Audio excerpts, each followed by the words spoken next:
कर दे, छोड़ दे। जिन बातों से गुरु दुख पावे उन बातों को दूर भगावे।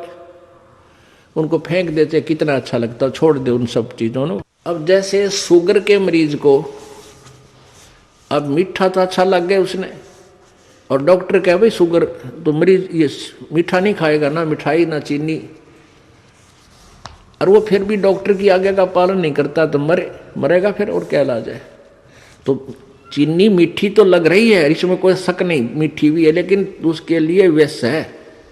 तो ऐसे ही भक्ति मार्ग में गुरु जी की आज्ञा का पालन ना करना विष के तुल्य है, आपकी भक्ति को नष्ट कर देता है। गुरु के सम्मुख वचन ना कहे सो ससरैनी गैणी सुख लह। गुरु जी के सामने एंड बैंड नहीं बोला, क्योंकि गुरु जी के सामने जैसे भगवान के पास जाना होता है ऐसे ही दृष्टिकोण से आना चाहिए। अपनी फरियाद करे, जो भी आदेश हो सिरोधार्य करे और चल पड़े, चाहे मन कुछ भी सोचता रहे, क्योंकि परमात्मा अंतर्यामी है, आपके सब दुखों से परिचित है, और वो आपके जितनी श्रद्धा आपकी होगी उतना ही निवारण आपको साथ साथ रिजल्ट देते रहेंगे। तो आपने समर्पण और श्रद्धा बढ़ानी है, उसके बढ़ाने के लिए आपको यहाँ बुलाया जाता है, भक्ति कराई जाती है, दान पुण्य करवाया जाता है, सेवा करवाई जाती है, ताकि आपकी श्रद्धा जितनी बढ़ेगी उतना ही प्रभु आपके संकटों का निवारण समांतर करता रहेगा। अब जैसे आप यहाँ आए और आते ही आपको ठीक कर दिया, आप ना हो भूल गए भी यहाँ, क्योंकि हमने देखे झाड़े लवानी है, झाड़े लवाए लाया, हो गया, आराम हो गया, बस ये क्या वहाँ जाना नहीं भूल कर फिर। तो यहाँ आते भी आपको सुख दिया जा सकता है, लेकिन ये परमात्मा चाहते हैं कि ये बच्चा आते कुछ तो रहा तो अवश्य देगा, ताकि आपका विश्वास बने। और आप पर आज कलयुग में आगे हो इतने पाप है, गिनती नहीं। एक सुख थोड़ा बहुत मालिक अपनी तरफ से अवश्य देता आपको, फिर 100 संकट और हैं अभी तो आपके ऊपर बैलेंस, वो भी निवारण करवाने हैं। तो फिर आपको बुलाया जाता है कि आप महीने में एक बार अवश्य आइए। आपको बुलाने का क्या तात्पर्य है कि यहाँ आने से आपको बहुत पुण्य मिलता है, आपको बहुत भक्ति लाभ होता है। आप बच्चे हो, आपको मालूम नहीं, ये दास डॉक्टर है जो भी आपको कैसे कैसे आपके अंदर शक्ति प्रवेश करवानी है, प्रभु की पुण्य कैसे प्रवेश करवाने हैं, फिर ये ज्ञान आपके हृदय में पहुंचाना है। और जिस दिन आपकी श्रद्धा पूरी हो जाएगी, आप सपने में भी दुखी नहीं होगे, ये सत्कर मान लेना।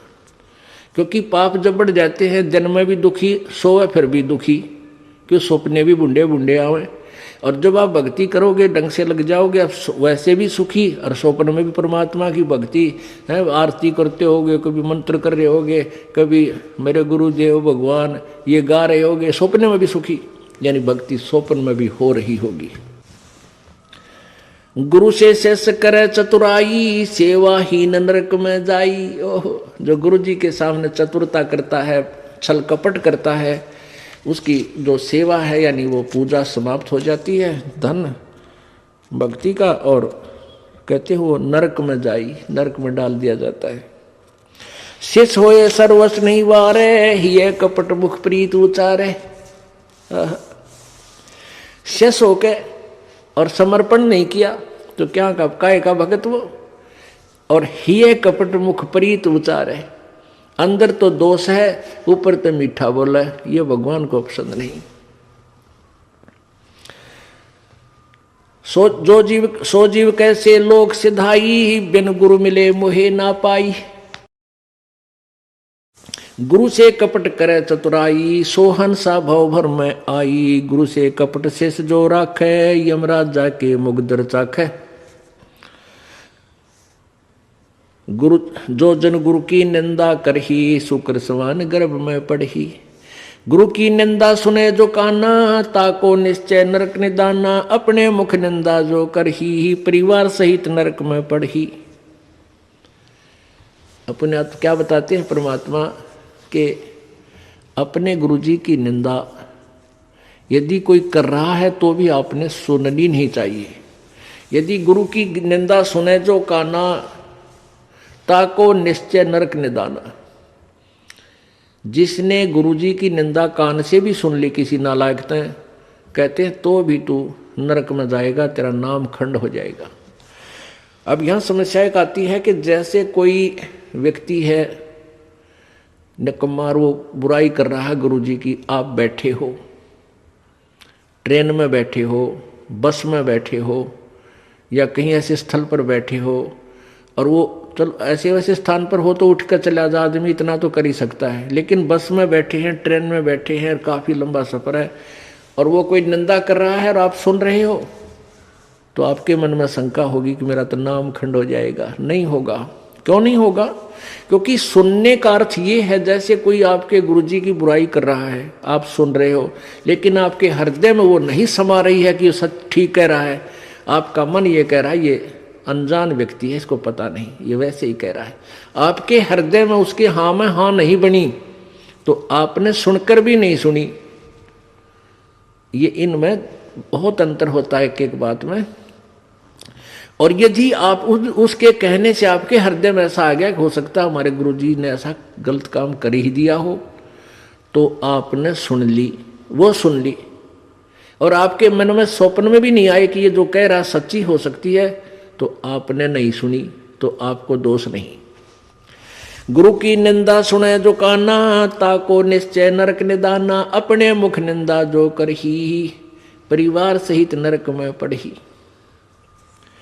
गुरु को तजय भजय जो आना, ताक पशुआ को फोकट ज्ञाना। ओए होए, अपने गुरु को छोड़कर और दूसरे में आस्था बनाता है। अब जैसे आप किसी भी कोई भी आपको इस भक्ति मार्ग का ये ज्ञान दास से सुनकर आपको कोई सुना रहा है भक्त, और आपकी श्रद्धा उस भक्त में हो जाती है, वो हो तो बहुत अच्छा है, बहुत प्यारा है, और उससे के चरण छूने लग जाए और उसी के ऊपर आसक्त हो गए, तो आपका गुरुजी से नाम खंड हो गया। इस दृष्टिकोण से परमात्मा कहते हैं गुरु को तजय भजय जो आना, ता पशुआ को फोकट ज्ञाना। उस पशु ने को कोई ज्ञान नहीं है, वो भक्त नहीं है। जो अपने गुरु को छोड़कर दूसरे में ठीक श्रद्धा बनाता है, उसमें आसक्त होता है, उसी को पूजा शुरू कर देता है। अब पुण्यात्माओं, एक एक पॉइंट पे बहुत गहराई सोचना है। अब कोई भक्त ज्ञान सुना रहा है, बहुत अच्छी बात है, उसके द्वारा सुने ज्ञान पर अमल करे और उससे कहे भाई मुझे भी गुरुदेव के पास ले चलो, मेरा कल्याण करा दो। और आपने नाम ले रखा है और फिर कोई चर्चा चलती है, ऐसी कोई बात नहीं, फिर भी सुनो। और कोई पुराना भक्त है वो अच्छी अच्छी बातें बताएगा तो बहुत अच्छी बात है, गदगद हो जाओ कि मेरे गुरुजी ने कितना अच्छा ज्ञान दिया हुआ इस बच्चे को, भाई को, बहन को, और ये सब गुरुजी का ही दिया हुआ ज्ञान है, इसका नहीं है। तो उसमें आपको एज ए भाई यानी गुरु भाई गुरु बहन तो आपकी श्रद्धा हो सकती है, लेकिन अन्य दृष्टिकोण से, क्योंकि हम फिर उस पर इतना आसक्त हो जाते हैं, उसको फिर प्रणाम करने लग जाते हैं, बड़ा अच्छा भगत है, तो ऐसे ये बीमारी हमारे भगत समाज में पड़ी रही और इसका लाभ ये काल उठा गया। जैसे कमाल था, कमाल वो मुर्दा जिंदा किया था प्रभु ने। एक दरिया में बहता हुआ एक मुर्दा शव जा रहा था 12-13 वर्ष के बालक का, और एक शेख तकी था सिकंदर लोधी, दिल्ली के बादशाह का धार्मिक पीर। वो कबीर जी से ईर्षा करता था और कबीर परमेश्वर जी की कृपा से सिकंदर लोधी दिल्ली के सम्राट का असाध्य रोग दूर हो गया था, जो शेख तकी से भी नहीं हुआ था, किसी से भी नहीं हुआ था, जिस कारण से सिकंदर लोधी की आस्था कबीर जी में घनी हो गई थी। और वो जो पहले वाला जो वो परमानेंट उसका गुरु था धार्मिक मजहब की तरफ से, वो शेख तकी था। तो उस शेख तकी ने जब देखा कि कबीर जी में, मेरे सम्राट की, मेरे शिष्य की कबीर जी में ज़्यादा श्रद्धा होगी है, तो ईर्षा करने लग गया कबीर जी से। उसको नीचा दिखाने की चेष्टा में उसने कहा कि राजा या तो तू बाज आ जा, और नहीं तो मैं, तो एक काफिर को गुरु बना लिया तूने, एक हिंदू को गुरु बना लिया, मैं तेरी पूरे मुसलमान समाज में तेरे बारे में बताऊंगा और सबको तेरे विरोधी कर दूंगा। अब राजा चिंतित हो गया कहीं तेरे राज को खतरा ना हो जाए। तो परमात्मा के सामने उसने अपनी प्रार्थना रखी। कबीर जी ने कहा भी ठीक है। तो शेख तकी ने क्या शर्त रख दी कि मैं जब इसको मानूंगा ये भगवान है, अल्लाह का नबी है, कोई मुर्दे को जीवित कर दे। तो परमात्मा ने जो अपने भगत की टेंशन दूर करनी थी सिकंदर लोधी की, तुरंत कर दी। जिस दरिया के किनारे वो खड़े थे वहीं पर एक मुर्दा बच्चे का शव बहता हुआ आ गया। कुछ कबीले ऐसे होते हैं, ना तो वो गाड़ते जमीन में, ना सभा करते, वो जल प्रवाह कर देते हैं मृत्यु होने के बाद के पशु जीव जंतु इसके शरीर का मांस खा कर दुआ देंगे।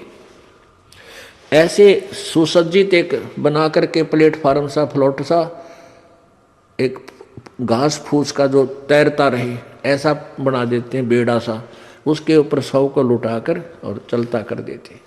तो उसी समय वो लड़के का शव आ गया। परमेश्वर कबीर जी ने अपनी शक्ति से उसको जीवित कर दिया था।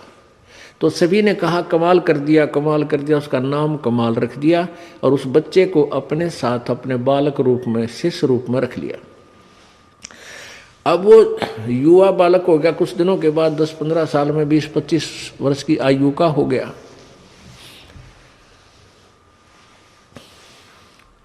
तो वो परमात्मा से ज्ञान सुनकर, कबीर जी का ज्ञान सुनकर वो भी ज्ञान औरों को सुनाने लग गया। जैसे बताते हैं भक्त, आप भी बताते हो और भी बताते हैं।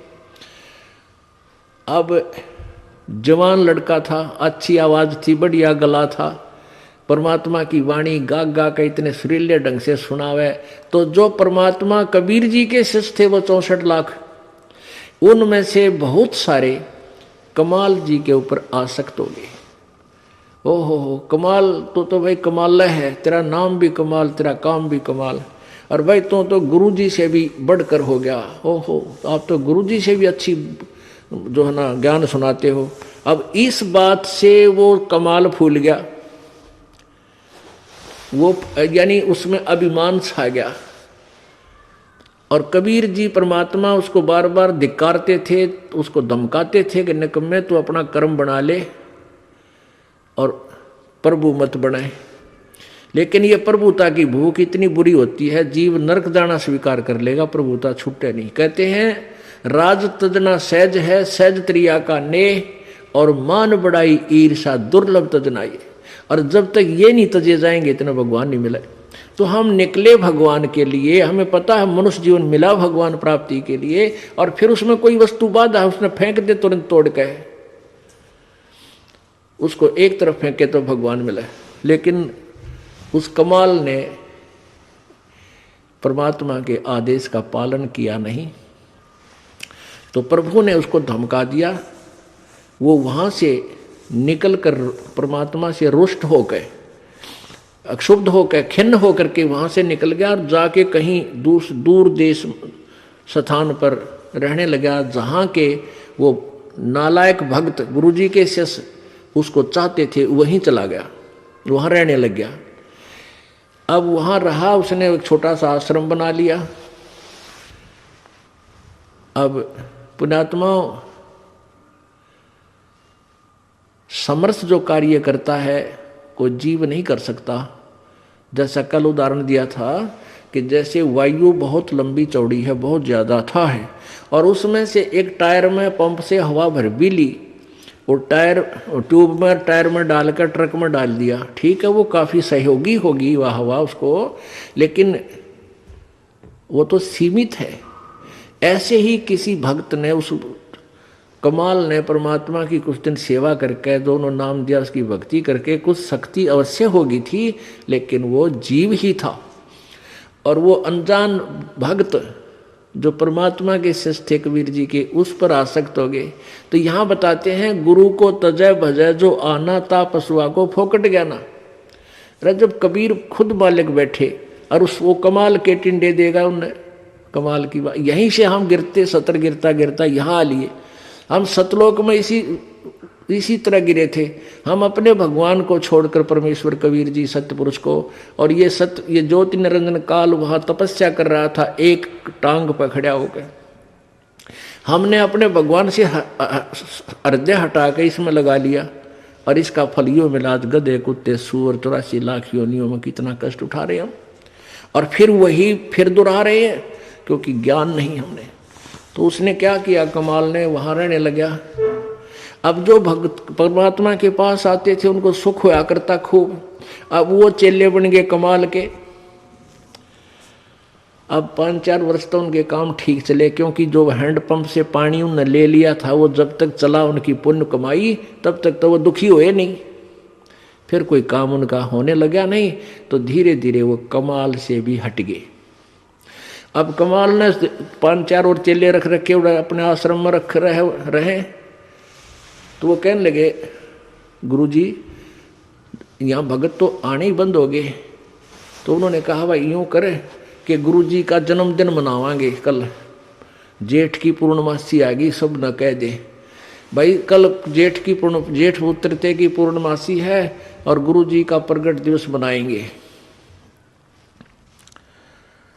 और खीर ख्यार बनावांगे, भंडारा करेंगे। सभी गांव वालों दूध लाइयो, दूध पहुंचाना। अब पहले कोई समागम करता था तो गांव वाले खुश होकर दूध ले जाते थे और ठोक देते थे ड्राम के ड्राम। अब किसी का लाभ होया नहीं, सारे बयान बैठी होगी, दूध रहा ना ढंगता, तो सब कपटी हो गए। अब सब ने सोचा भी बखत से दूध डालावांगे और ना डाल कावांगे तो यू नाराज हो जाएगा, कदे शराब स्वरूप ना दे दे। कमाल है। और प्रत्येक के मन में, क्योंकि परमात्मा कबीर जी खेल खेलते हैं। अब वो जो भगत थे गांव वाले, जो 50, 60, 100 जितने भी थे, उन्होंने सबके मन में के दुर्भावना आ गई कि बखत तो उठ कर सबसे पहले मुंह अंधेरे जाऊंगा और दूध की जगह पानी का लोटा डालूंगा। किसने बेरा पट्टा है। अब सुबह सुबह लाग गई लाइन, अकमारा जी सत साहेब, कहाँ भाई सत साहेब, आज दूध लाए हैं, डाल दे भाई वहाँ ड्राम में जो से पहले कराया करते। अब कपड़ा उठावें और पानी तरड़ा डालें। गुरु जी ने महाराज जी ने पता लग जाएगा हाँ डाल रहा है कुछ, दूध डाल गया। एक आधे भगवान ने उसमें दो चार दूध भी डाल दिया होगा। कमाल बोला भाई आता दूध बहुत आ गया और बच्चों खीर बना लो। अब वो लागे खीर बनाने, वो ड्राम पानी का भरा, थोड़ा बहुत दूध उसमें कितना गिर गया को भगवान। तो कहने लगे गुरुजी तो सारा पानी का फुल भरा है। कमाल बोला झूठ बोलो, देखा जाएगा सारा पानी का भरा, किसकी खीर बनी थी। इतना शर्मिंदा हो गया, रात्रि में उस आश्रम ने छोड़ दिया, पता नहीं कित मरिया जाके छोड़ चल गया। तो इस प्रकार परमात्मा कहते हैं अब आप भी मरिया और उन शिष्यों उन पुण्यात्माओं को ले डूबा, नकमी आत्मा जो परमात्मा से जुड़ी थी। गुरु को तजय भजय जो आना, तापसुआ को फोकट ज्ञाना। गुरु से बैर करे शिष जोई, भजन नाश और बहुत बिगोई। पीढ़ी सहित नरक में पढ़ी, गुरु आज्ञा शिष लोप जो करही। चेला अथवा उपासक होई, गुरु सुमुख ले झूठ संजोई। निश्चय नरक पड़े से सोई, वेद पुराण भाकत सब कोई। सम्मुख गुरु की आज्ञा धारे, और पीछे ते सकल निवारे। एक सामने आकर के तो हाँ जी हाँ जी हाँ जी, और पीछे ते छोड़ देने कि जरा फिर देखेंगे। तो कहते हैं सम्मुख गुरु की आज्ञा धारे और पीछे ते सकल निवारे, यार सब ने रिजेक्ट कर बैठे। ऐसे नकली शिष्यों का उद्धार नहीं होता। सोच से घोर नरक में पड़ही, रुद्राद पीवे नहीं तरही। मुख पर वचन करे परवाना, घर पर जाए करे विज्ञाना। मुख पर तो सारी बात माने और घर पर जाके चौधरी पाक अपने हिसाब से सेटिंग करो ना, नो ऐसे ठीक नहीं गुरु, ये ऐसे होना चाहिए। तो परमात्मा कहते हैं आप जीव हैं और जीव संज्ञा में ही रहना चाहिए। आपने परमात्मा की आज्ञा में कोई भी दोष नहीं निकालना चाहिए, फाइनल हो। अब गुरु जी की आज्ञा देगा आपको। हम क्या आज्ञा देते हैं भाई, बीड़ी मत पीना, शराब मत पीना, तम्बाकू मत पीना, बुराई ना करना, चोरी मत करियो, रिश्वत मत लेना, भगवान पर विश्वास रखना, भक्ति करना, आनुपाशा मत करना। और ये सारी ही ना करने की है। और ये आज्ञा पालन करने की है। और ये भी नहीं करोगे फिर भगत कैसे, व्यर्थ। मुख पर वचन करे परमाना, घर पर जाए करे विज्ञाना। जहां जावे ता निंदा करही, सोच से घोर नरक में पड़ही। ऐसे शेष को ठाहर नाही, गुरु विमुक्त लोचत मन माही। वेद पुराण कहे सब साखी, साखी शब्द सब है यूं बाकी। मानुष जन्म पाए कर खोवे है, सतगुरु विमुखा युग युग रोए। अब सतगुरु से विमुख होने वाला कहते हैं युग युग रोएगा।